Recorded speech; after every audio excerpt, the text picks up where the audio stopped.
Biology is hatred. As a man, you have to confess your sins to the Church of Feminism. And yes, this is a real story. Also, feminism is a virus now, according to the feminists, mind you. And sticking plastic dicks on the chairs of a subway combats sexual harassment. Somehow. These are our stories on Periodic Insanity.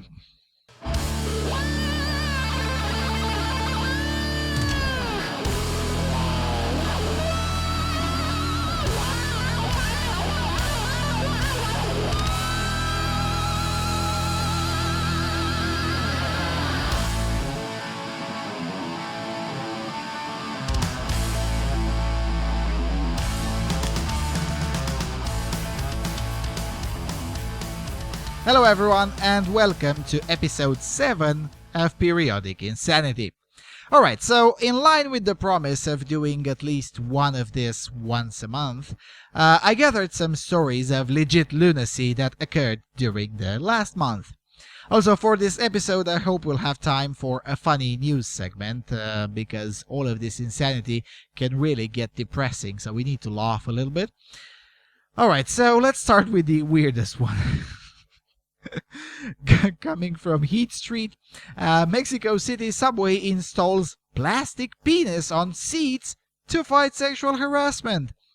Subway bosses in Mexico City have fitted plastic penises onto seats in a bizarre campaign to raise awareness of sexual assault. The smooth shape of some plastic seats on the billion-passenger network has been replaced with the sculpted shape of a male body. The upper half of the seat is fitted with the chest, nipples, and the belly, while the lower half is given legs and a prominent flaccid penis. The seats are marked exclusively for men. Text placed on the floor next to the modified seat makes the point that sitting there is uncomfortable, but not as uncomfortable as getting sexually assaulted. The campaign was promoted by a video of baffled passengers staring at the seat, trying to unsuccessfully use it, and staring meaningfully at the sexual assault message. It concludes with a statistic claiming that 90% of all women in Mexico City have been victims of sexual assault on public transport, and surely that's not bullshit at all. The campaign is the latest effort by metro systems worldwide to crack down on unacceptable conduct by their male passengers, because we all know women are saints in public transport. The trend began with the high-profile campaign in New York City against manspreading, though it has reportedly done little to halt the trend.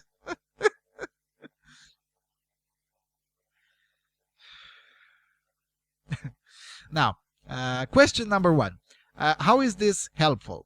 No, seriously. How is this helpful to have millions of provably innocent people, both men and women, forced to either stand or sit in a chair with a plastic dick on it?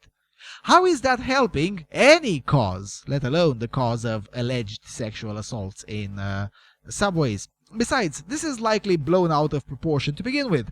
When you have 1 billion passengers a year in a subway system, the likelihood of a few unsavory incidents occurring is quite high. So there is no doubt that some messed up things did actually happen. But 90% of women who rode the subway were subjected to sexual assault. That would mean it was so common that we could find at least several tens of thousands of instances caught on tape and available on YouTube. Yet that's not the case. Not to mention that the total number of passengers would have had to go down.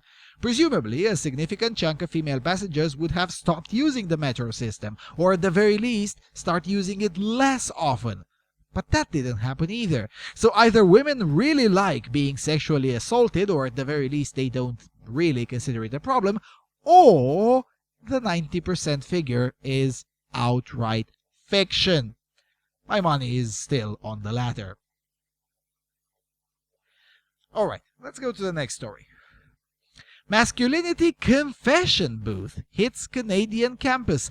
Men asked to disclose their sins.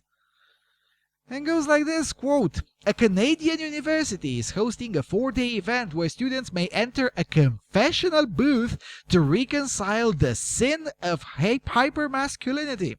The University of Regina in Canada and the Man Up Against Violence initiative organized a series of breakfasts, workshops, and other social gatherings this week at its Saskatchewan campus." I borked the pronunciation, I don't care, it's Canada. The project, which runs Monday through Thursday, seeks to redefine what it means to be a man, meet up with University of Regina Students' Union members, and make a confession, the group's website reads. "We have all reinforced hypermasculinity one way or another, regardless of our gender. Come and share your sins so we can begin to discuss how to identify and change our ways." A 2015 promotional video for the group enlisted the school's coaches, student athletes, and alumni to discuss the issue, the Daily Caller reported. "We don't have to continue to live in a misogynistic society," a football player added. "I think changing this falls on everyone, and especially men, because quite frankly, we are the problem now," added the cock-in-chief. Oh, sorry, that's not in the article.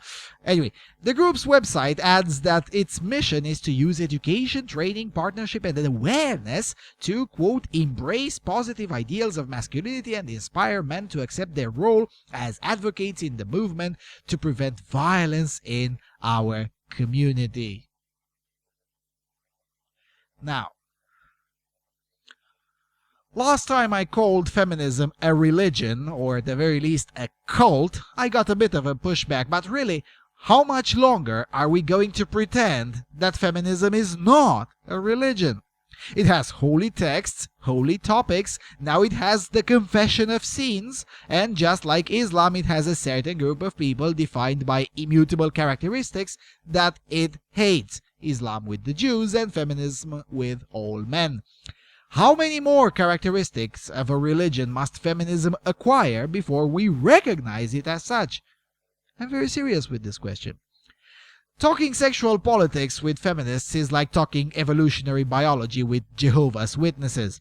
Well, actually, talking evolutionary biology with feminists is also complicated, or even basic biology, as we'll see by the end of this video. So there emerges a very legitimate question. Why do we still pretend feminism is not, at the very least, a cult? Slowly but surely, even feminists themselves are reaching to this conclusion, which, when they will finally declare it a religion, it will be the first thing ever concluded by feminists that would actually be, true.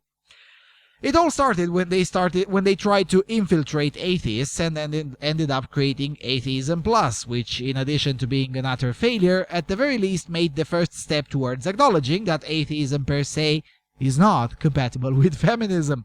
Which is true. You're either an atheist, in which case you don't believe in confessing your sins, you don't believe in the mythology of the patriarchy, you don't believe Michelle Obama is oppressed, and you don't believe in the sainthood of men who think they're women, or you're a feminist. You can't be both. The two are opposites, the same way sanity and insanity are opposites, as Pat Condell would say. Also, one more thing about this before we move to the next story. Just like Islam, this church feminism has some ideas that are inherently anti-civilization. This whole business of hypermasculinity as a sin is, if adopted by enough people, is a recipe for the end of civilization as we know it. It's really that simple. These schmucks can afford to do whatever they do because hyper-masculine men do the necessary job of defending and keeping the civilization going. If hyper-masculine men take a week off, it will take a decade to repair the damage. If hyper-masculine men take a month off, there is no more civilization, period. And in that case, these schmucks wouldn't even survive to see the end. They would die in the first 2 weeks. And in my sometimes in my darkest hours, I actually do wish this would happen. It would definitely strike some sense into all of these people. Anyway, for more on this, please do see my older video, The Thin Layer of Civilization. Alright, Let's go further so we can keep this video as short as possible. So, when feminists are not practicing their view as a religion, they paint these views as a virus. Seriously, coming from Heat Street, scholars infect white men with the virus of feminism.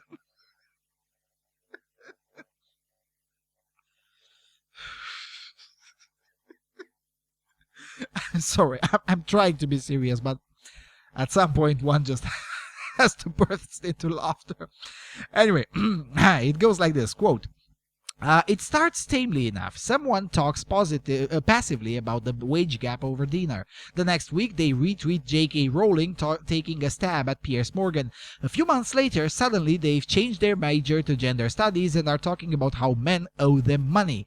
The worst part, people around them start to suddenly do the same thing. Anyone who doesn't, it is summarily cut out of their life, a relic from their past lives where they lived in ignorance. If it sounds like succumbing to an illness right down to the different stages, that's the point. A 2016 paper that's currently making the rounds on social media from the multidisciplinary Journal of Gender Studies, titled Women's Studies as Virus, Institutional Feminism and the Projection of Danger, hypothesizes that women's and gender studies has an infectious structure marked by its ability to infect, unsettle and disrupt traditional and entrenched fields.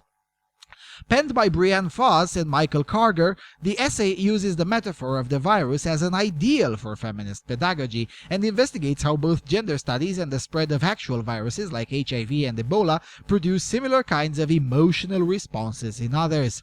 The paper looks at gender studies as an infectious, insurrectional, and potentially dangerous field of study and goes on to suggest ideas on how to train male students on college campuses as viruses and reframe the negative stereotypes of feminist professors into positive ones to embrace. God help us. Most of the paper consists of a straightforward retelling of the history of feminism and core feminist theory, highlighting the debates by academics on how to spread their ideology. It describes how gender studies programs were allowed to settle into corporate universities and regenerate themselves through the education of students who manipulate the academy to come under their control.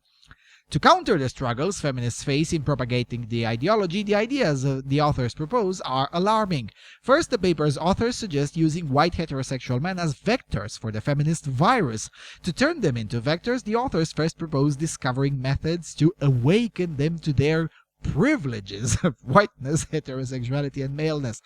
They state that the methods may prove critical to the virulent capacity of women's studies programs seeking to infect male-dominated institutions. Male feminists in particular are often viewed as weak or emasculated perceptions that can be used to the virus's advantage in gaining access to spaces that traditionally exclude women. Quote, thus when men become feminist viruses infecting and unsettling spaces where their privilege and dominance is assumed, the potential danger and impact is keenly felt. Men, they state, are more likely to listen to and agree with other men. The second proposal for feminist propagation is to embrace the negative stereotypes of feminist professors because they provoke an emotional impact in listeners. Rather, by directly embracing the stereotypes of feminist professors as scary or man-hating or lesbian or hairy and so on, it allows the field to both utilize and expose these emotional experiences as material for learning and growth. In creating the idea that feminism is for everyone and that it is neither dangerous nor scary, gender studies loses its potential pedagogical impact. Instead, the paper's authors recommend embracing these stereotypes to give feminism an identity, allowing it to ultimately lead to a more powerful and coherent feminist presence both within and outside of the academy. If you ever thought of feminism as a virus, this paper confirms it.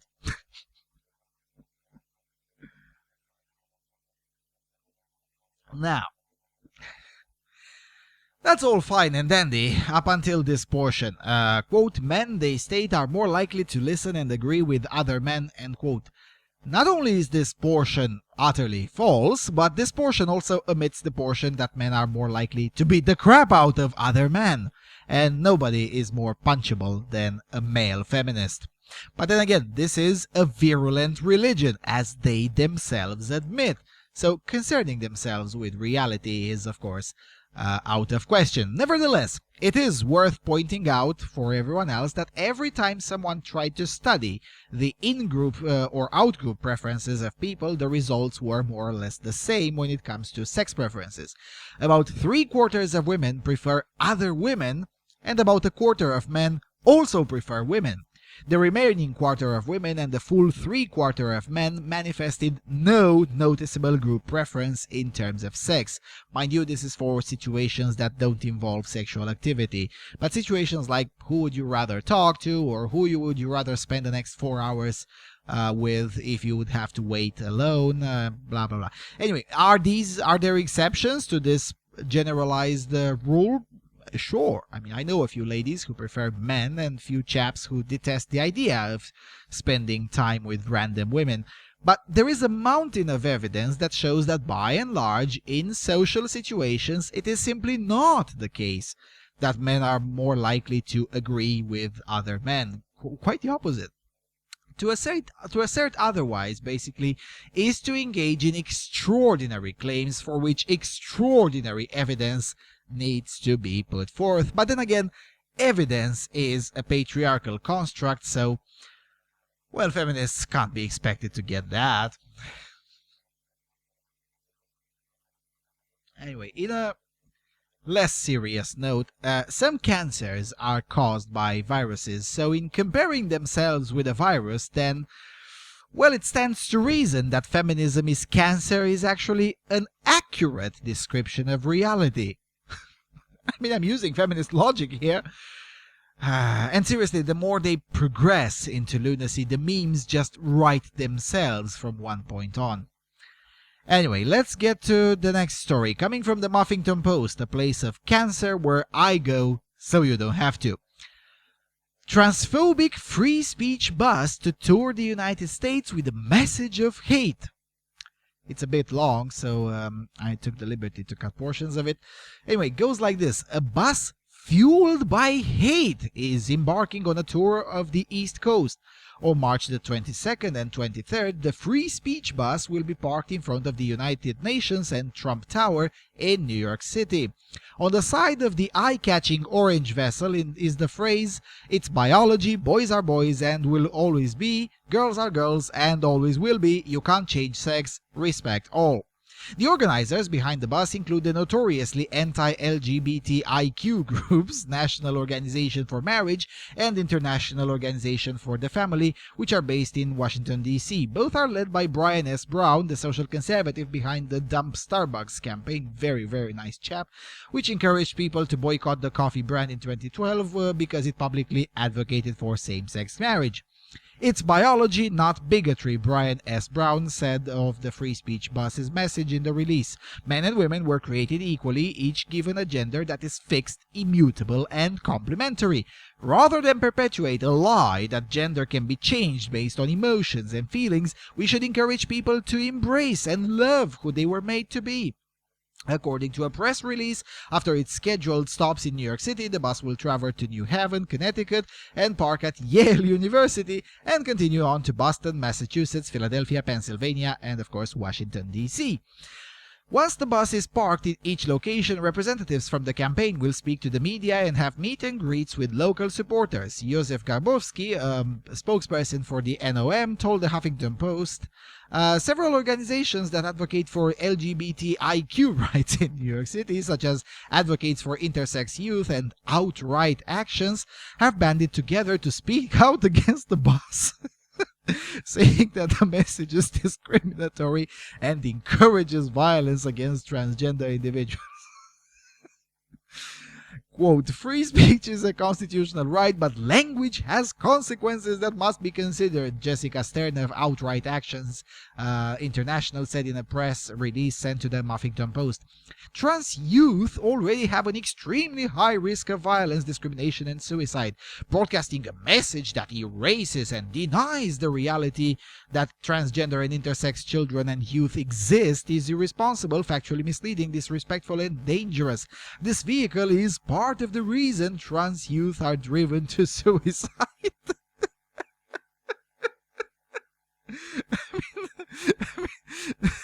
These people people are legitimate loons. I mean, these people should forcibly be institutionalized in a psychiatric facility. And I'm not joking. I mean, the existence of a bus makes trannies commit suicide? I mean, seriously? Seriously? If that claim is true, then all trannies should be forcibly committed into a psychiatric facility. But I don't think so. I don't think trannies are that psychologically fragile. I think these people who advocate this idiocy, they are the ones with the mental disorder. Anyway, skipping a bit from the article.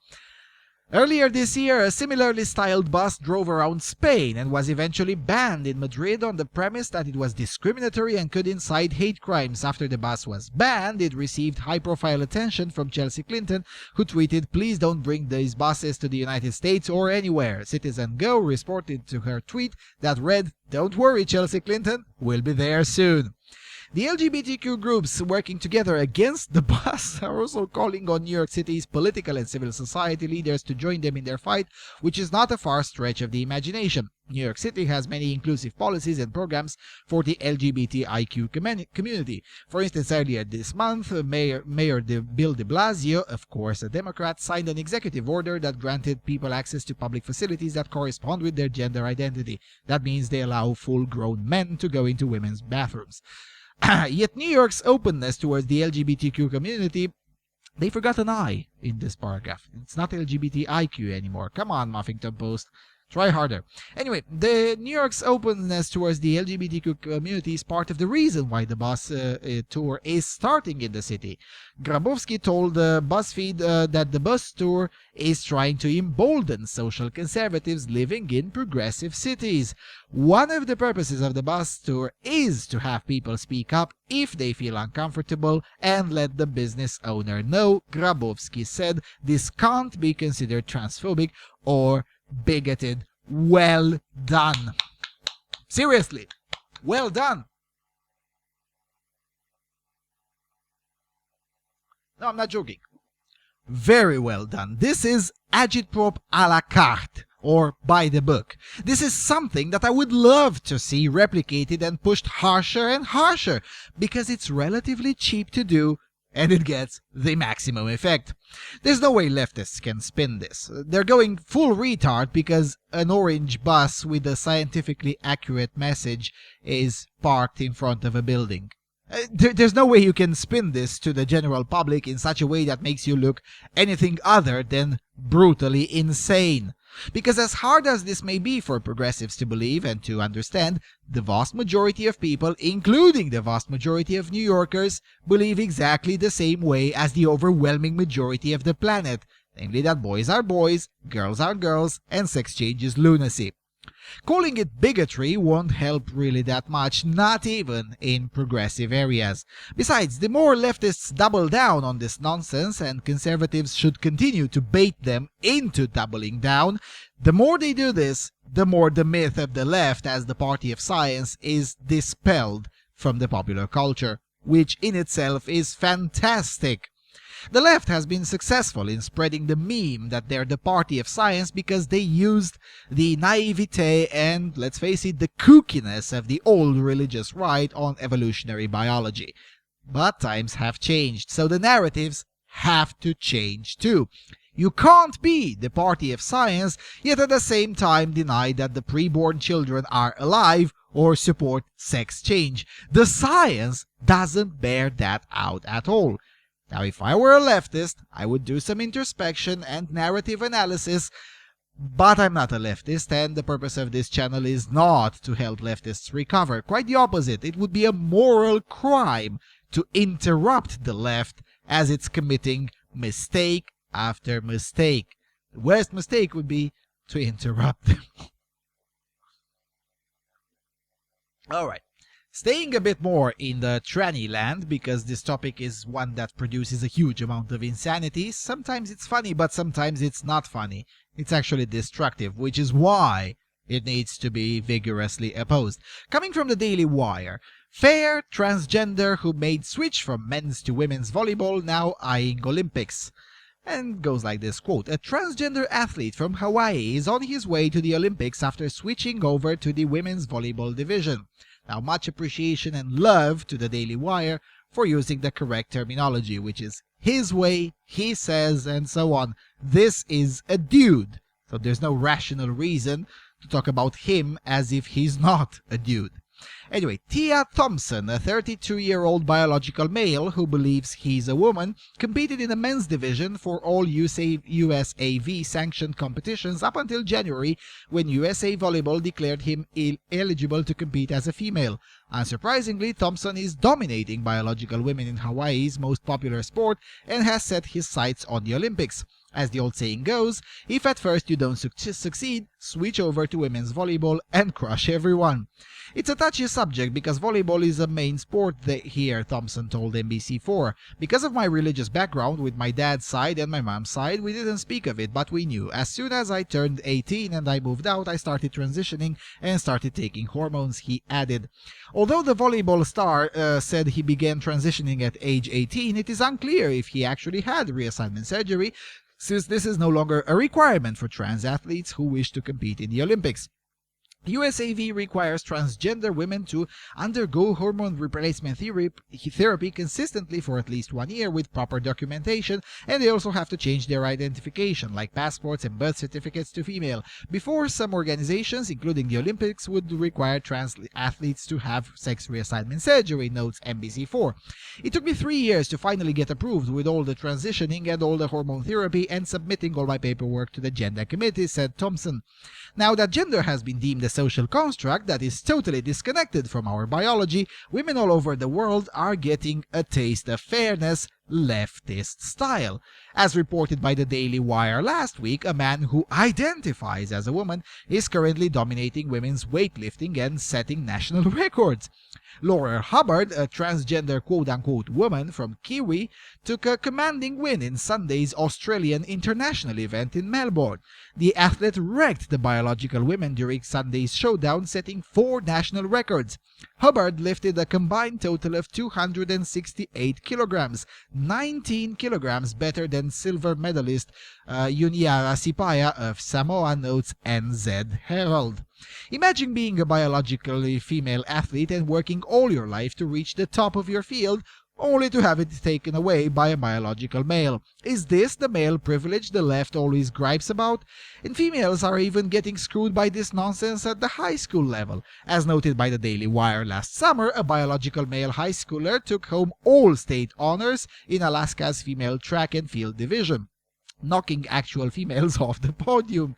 As it turns out, there are serious repercussions for replacing truth with anti-science feelings.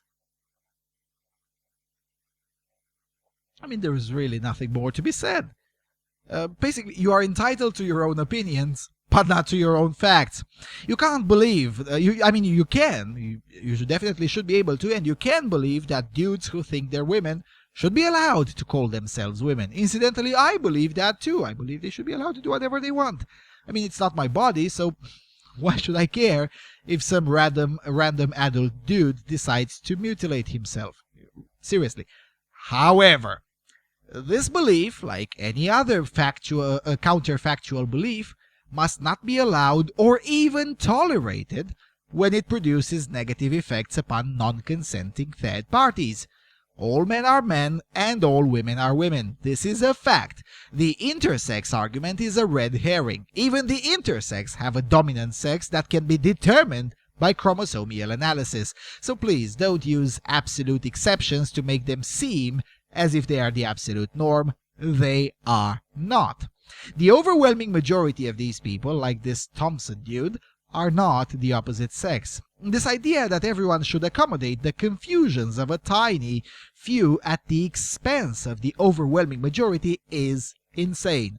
Nothing more, nothing less. Also, if this is allowed to stand, then all those East German ladies who were overdosed with illegal steroids should be given their medals back too. By the way, some of those sportswomen, those that didn't die as a result of the drugs, that is, eventually ended up believing they were men. So basically, this new trend of transsexual athletes is the old East German practice under a new guise and with slightly better drugs. In the last episode of Periodic Insanity, we did cover a case of a girl who believes she's a boy and who took testosterone. If it weren't for her professed belief, she would have been banned from competing in the Texas State Wrestling Championship. But because this particular disorder has been elevated to religious status and it is increasingly forbidden from being questioned, now everyone is supposed to pretend that there's nothing wrong with it. Except it is.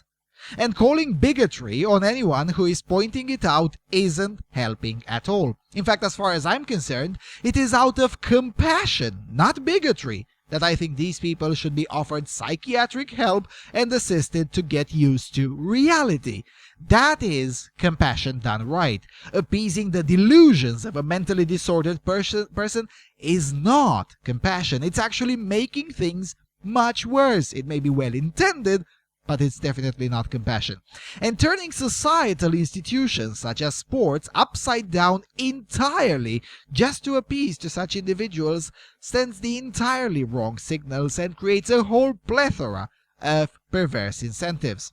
For instance, in this article it says USAV requires transgender women to undergo hormone replacement therapy consistently for at least 1 year with proper documentation, and they also have to change their identification like passports and birth certificates to female.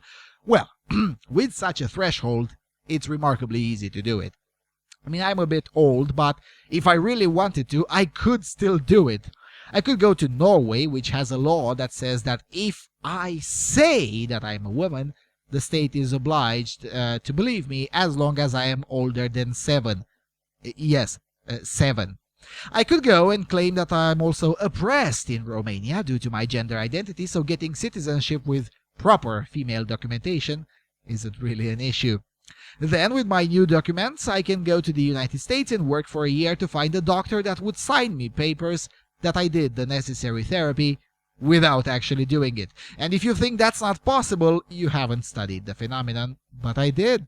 Because that's what I do. I study stuff. The tranny forums are filled with tips and tricks on how to get doctors to sign the necessary papers for you without actually doing much, if anything.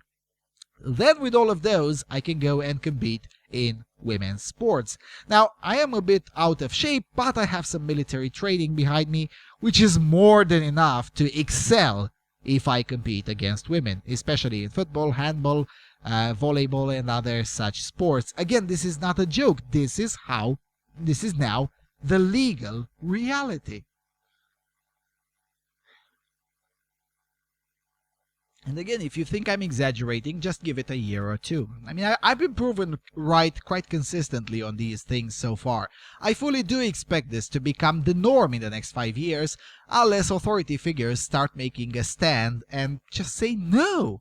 It is only in movies where women are equal to men in sports, or anything in the physical realm, really. In the real world, things rarely, if ever, work out that way. I mean, there was an experiment a while ago with the world female arm wrestling champion or vice champion, something, going into a poor neighborhood to play against average dudes, some of them quite high or drunk or both. She was defeated in 100% of the cases by dudes who were literally doing arm wrestling for the first time in their lives.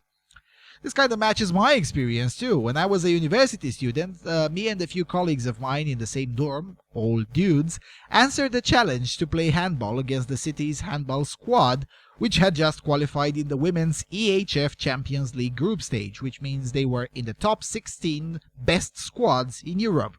It was also the first time when Romania had 2 teams in that phase of the competition. Anyway, long story short, we were supposed to play a full game, 60 minutes of handball. First half with the squad I was part of, and the second half with the other 7 dudes that were selected. The second half never took place because after 30 minutes against my amateur squad, the score was 47-1 for us.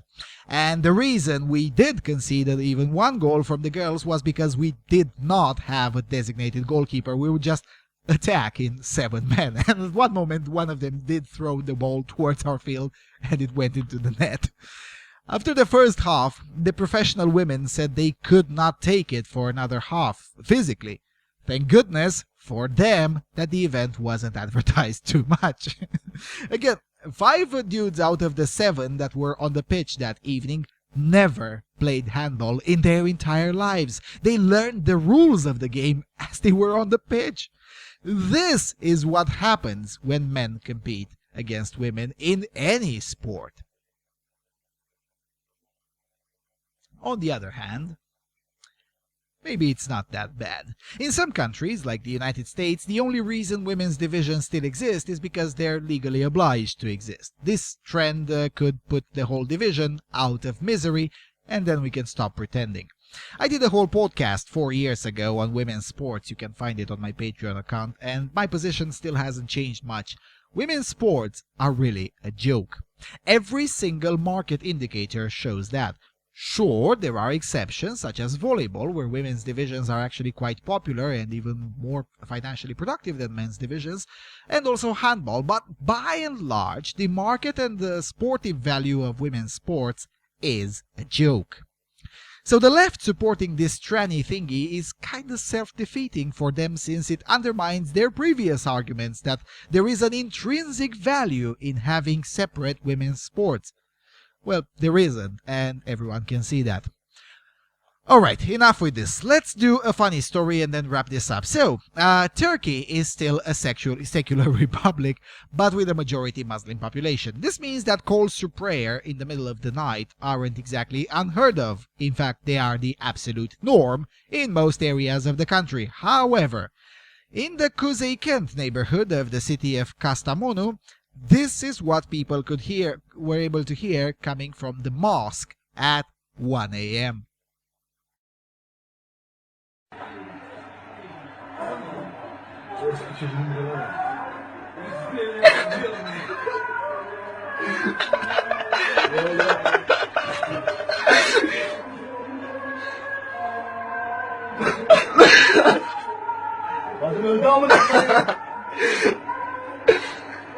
Kadını temizlet bana.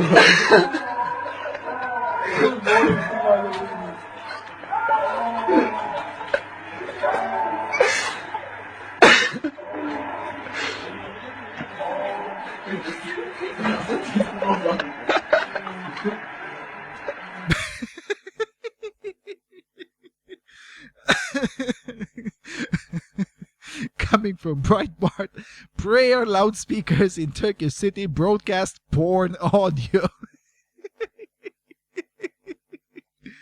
A Turkish mayor promised an investigation after public loudspeakers in at least one neighborhood broadcast the audio from a pornographic film. A witness in the Kuzey-Kent neighborhood of Kastamonu captured video of the loudspeakers, which are normally used to broadcast Muslim calls to prayer at about 1 a.m. Wednesday, as they played what appeared to be the audio from a pornographic film at a loud volume.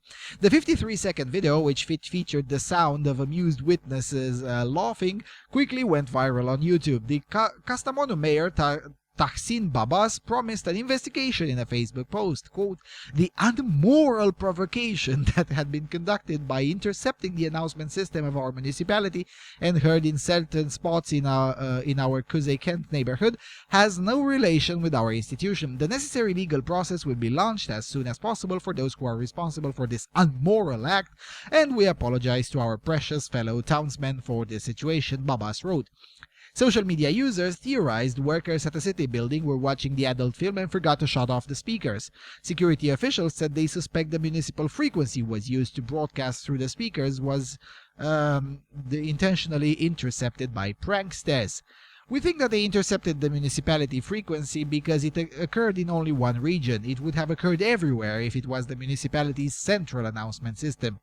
One can broadcast what he or she wants after spotting the frequency wave," investigators told Turkey's Dogan news agency. Kek Almighty be praised. Well done to the pranksters.